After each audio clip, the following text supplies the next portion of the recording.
Howdy everyone, it's Reese, aka Bearman Prime, on this November 17th. Welcome back to my Read the Bible in a Year series. Thank you again for joining me. God bless you all. Go on the top right hand corner for the rest of the playlist, and please hit the like button, subscribe button, and notification bell. I really do appreciate it.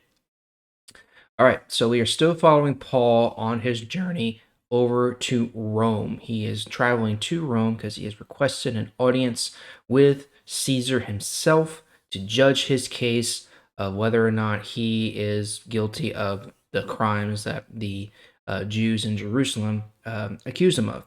And so he's midway through his journey at this point. He's gone by sea mainly. They're going island hopping through the Mediterranean. And they've been caught up in a storm now. And Paul has told the crew and the other passengers, hey, it's okay. God has said that I must go to Rome, so I will make it to Rome. And he has promised that you will all live. You will not die here. But our ship is going to be destroyed, right? So let's see how that plays out. Let's go back to Acts today, chapter 27, and pick it up in verse 27. On the 14th night, we were still being blown around the Adriatic Sea. The sailors thought we were too close to land. They threw a rope into the water with a weight on the end of it. They found that the water was 120 feet deep. They went a little further and threw the rope in again. It was 90 feet deep. The sailors were afraid that we would hit the rocks, so they threw 4 anchors into the water. Then they prayed for daylight to come. Some of the sailors wanted to leave the ship, and they lowered the lifeboat into the water. They wanted the other men to think that they were throwing more anchors from the front of the ship.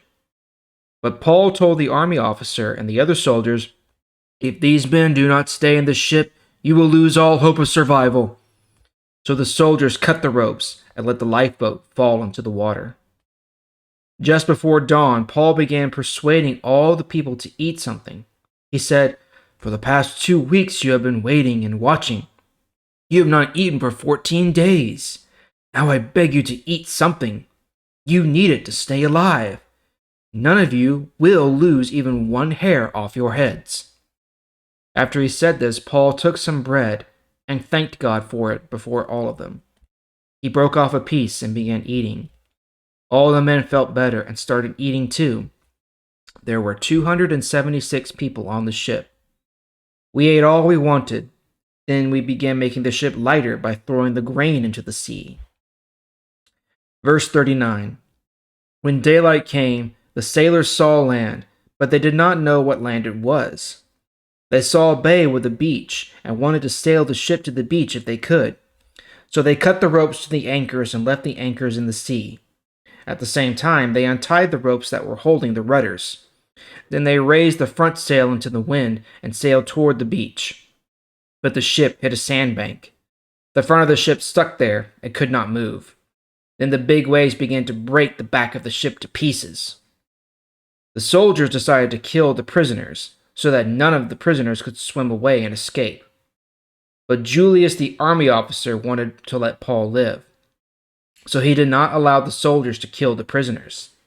He told the people who could swim to jump into the water and swim to land.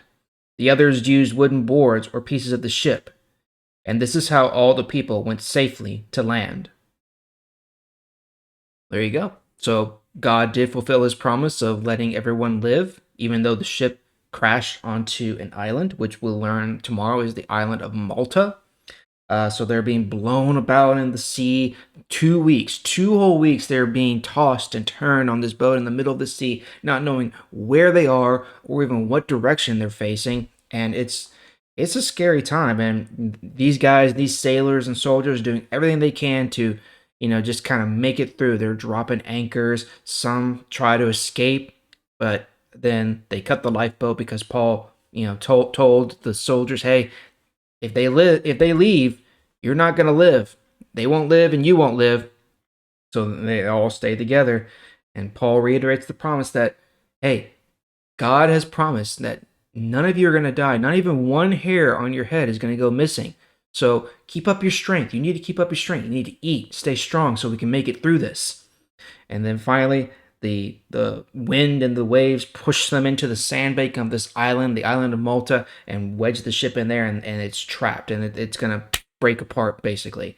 And so they all abandon ship, get out. Soldiers wanted to kill all the prisoners, including Paul.